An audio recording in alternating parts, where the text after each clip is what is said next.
ሰላም ጤና ይስጥልን ውድና የተከበራችሁ የዩቲዩብ ቤተሰቦቼ እንዴት ናችሁ? ሰላም ናችሁ ወይ? እኔ ያለው እግዚአብሔር ይመስገን እጅግ በጣም ደህና ነኝ። ሁላችሁም በያላችሁበት የእግዚአብሔር ሰላም ይብዛላችሁ።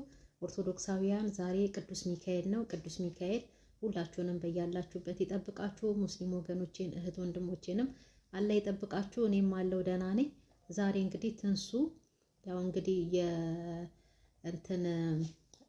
በንብረት መካፈል አስፈርመሻል በሚል ዜና መጥተዋልና ሲጀመር ወረቀቱ ባዶ ነው፣ ምንም አይነት ነገር የለውም። ሲቀጥል ደግሞ ማለት ነው ዛሬ ሁላችሁም ትንሳኤ ላይ በጣም ወረዳችሁባት፣ በጣም ከመጠን በላይ ትንሳኤ ላይ ወረዳችሁባት ዛሬ ማለት ነው። እንዴ እውነት ሆኖ እንኳን ማለት ነው ንብረት እንኳን እካፈላለሁ ብላ ብትጠይቅ እኮ ሚስት ናት።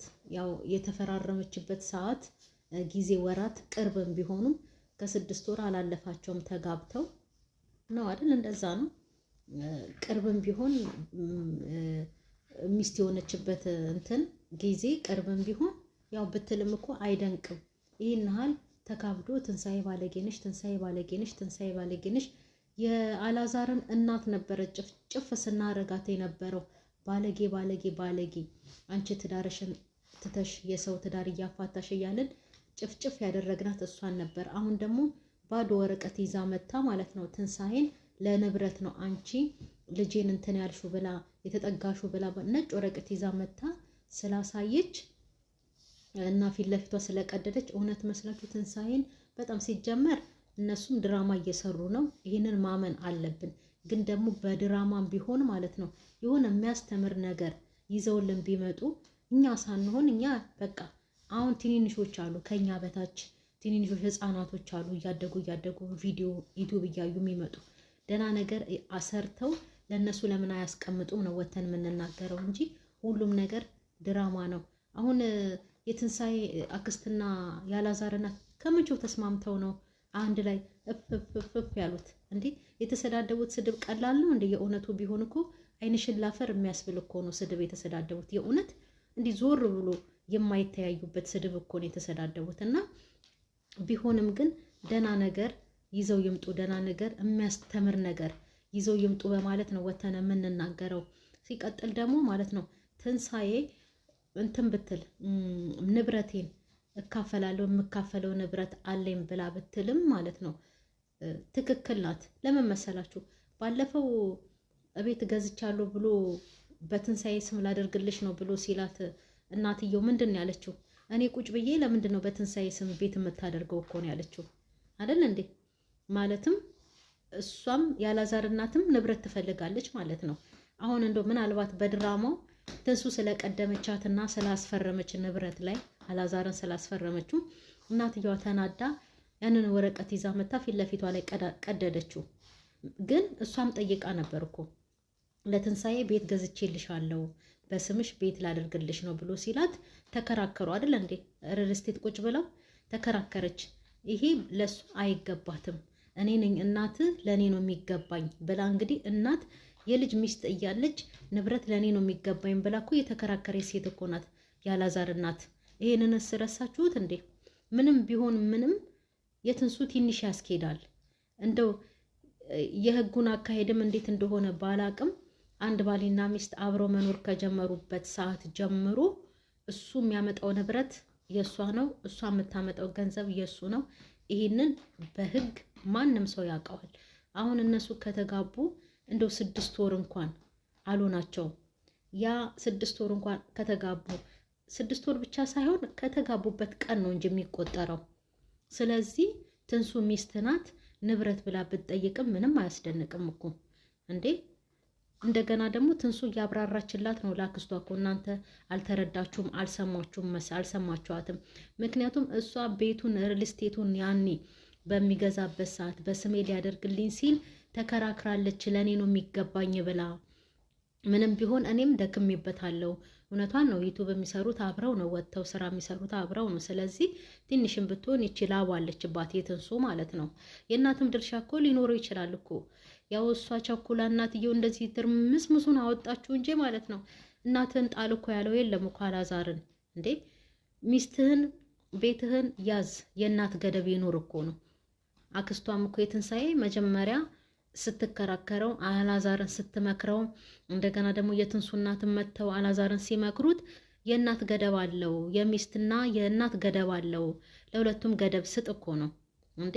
እንደውም እኮ ጭራሽም በቃ ወደ ሀገሯ ትሄድና ወደ ቤቷ ትሄድና አልደርስባትም እንዳትደርስብኝ እናቴ ብሎ ሲላት፣ እንደውም የትንሳኤ አክስት በጣም አስተዋይ ናት። እንደዛ ብሎ ነገር የለም አለችው። ይሄ ክፉ ቀንም አለ ደግም ቀንም አለ፣ መደራረሳችሁ አይቀርም። እንደዛ ሳይሆን የሆነ ገደብ አበጅተህ ጭራሽ አትተያዩ ማለት አይደለም፣ ግን ገደብ ማበጀት አለብ ብላ ስታስረዳው ነበረ። አላዛር ያንን ነገር ማድረግ አልቻለም። እንደገና ደግሞ ትንሳኤ የሚስትነቷን እንደው ሆኖ እንኳን የእውነት እንኳን ሆኖ ማለት ነው የምር ሆኖ እንኳን ንብረት አለኝ እሱ ጋር አብሬው ከዚህ ከተቃባውበት ቀን ጀምሮ የተቆጠረ ንብረት አለ አብሬ ያፈራሁትኝ ይሄ ንብረት አለ ብላ ብትናገር እኮ ህግ እኮ ይፈርዳል እኮ አይደል እንዴ? ምክንያቱም ሚስት ናት። አሁን 3 ወር 4 ወር 5 ወር አብረው ኖረዋል አይደል እንዴ? ከተጋባችበት ቀን ጀምሮ እኮ ነው ህግ የሚቆጥረው። ስለዚህ ሚስት ስለሆነች ብትጠይቅም ብዙም እንትን የለውም። ግን ዛሬ ወቀጣችኋት ትንሳኤን። በእርግጥ እሷ ንጹህ ፍቅር ካለ ንብረት ምን አባቱ ገንዘብ አላፊ ጠፊ ነው። ዋናው የሰው ልጅ በፍቅር ተስማምቶ በሰላም መኖሩ ነው። ዋናው የሰው ልጅ ጤናው ነው እንጂ ይሄ ገንዘብ የሚባለው ነገር ሴጣን ማርያምን እንደው ለጊዜያዊ የምንኖርበት የዕለት ጉርሳችንን የምናገኝበት የምንጎርስበት ሆኖ ነው የተበጀው እንጂ ገንዘብ አላፊ ጠፊ ነው። ትንሳኤ ያንን አላስተዋለችም። ተደብቃም ደግሞ ያንን እንትን ማድረጓ ትክክል አይደለችም። ተደብቃም ማስፈረሟም ትክክል አይደለችም። አላዛርስ ቢሆን ጀዝባ ነው እንዴ? እንደው ለድራማው ብለው ነው እንጂ አንድ ሰው ናና ፈርም ይሄ ወረቀት ለመፈረም አለበት ተብሎ እኮ ሲሰጠው እኮ ያንን ወረቀት ካፍ እስከ ቂጡ አገላብጦ ማንበብ አለበት አይደል እንዴ? ከዛም በኋላ ነው የሚፈርመው። አንብቦ ትክክል ከሆነ ይፈርማል፣ ትክክል ካልሆነ ደግሞ አልፈርምም ነው የሚለው አይደል እንዴ? መፈረሙንስ በምን አወቀን? ዝም ብለን ዘለን ትንሱን እንደዛ ሙልጭ እናትየዋ አጥፍታ ስትመጣ እናትየዋን ሙልጭ። አሁን ደግሞ ትንሳኤን እችን ነገር አገኘንባት፣ ትንሳኤን ሙልጭ። እኛም ራሳችን እኮ ወደ ዘነበበት ወደ ወረደበት ነን። መድኃኔዓለምን አሁን ነገ የሆነች ነገር ይዛ መታ የሆነ ሻጥር ነገር ተንኮል ይዛ መታ የአላዛር እናት ብናያት ማለት ነው ውይ አንቺ ብለን ደግሞ የአላዛርን እናት ሙልጭ ነው የምናረጋት። ዛሬ ትንሳኤን ሞለጭን።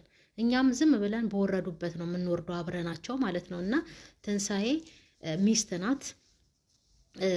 ንብረት አለኝ ብላም እንደው በጎን ሄዳ ማስፈረሟ ይሄ ሻጥር ተንኮል ነው። ይሄ ያስጠላል እንጂ መጠየቋ ምንም ነውር የለውም እኮ። ግን ተናግራ ለአልዓዛር በስነ ስርዓቱ ይሄ ንብረት አለ ሚስትክ ነኝ ከተጋባንበት ቀን ጀምሮ ይቆጠርልኛል፣ ስለዚህ ማካፈል አለብህ ብትለው በግልጽ ይሄ ጥሩ ነው ያስኬዳል። ግን በጎን ሄዳ እንትን ማለቷ ይሄ ያስጠላል። በእርግጥ ይሄ ተንኮል ነው፣ ሴራ ነው፣ ያስጠላል። ግን ደግሞ እንደ ሚስት መጠየቋ ምንም ነውር የለውም፣ ምንም ነውር። እናትም እኮ እኔም ይገባኛል ቤቱ በእኔ ስም ነው መሆን ያለበት ብላ እኮ ሰው በተሰበሰበበት ሪል ስቴት የሚያክል ነገር ውስጥ ቁጭ ብላ አይደል እንዴ ትንሳኤን ስትከራከራት የነበረው። እና ትንሳኤ ብትጠይቅም ምንም ማለት አይደለም። ቤተሰብ እናትም ከሚስት ጋራ ልጇ ያፈራውን ንብረት የገዛውን ንብረት የኔ ነው በስሜ ማድረግ አለብህ፣ ለኔ ነው የሚገባኝ እንጂ እሷ ምን ስለሆነች ነው ለሷ በስሟ የምታደርግላት ብላ እኮ ተከራክራለች እኮ። አሁን እንደው ምናልባት ትንሳኤ ስለቀደመች እንትን ብላ ይሆናል እንጂ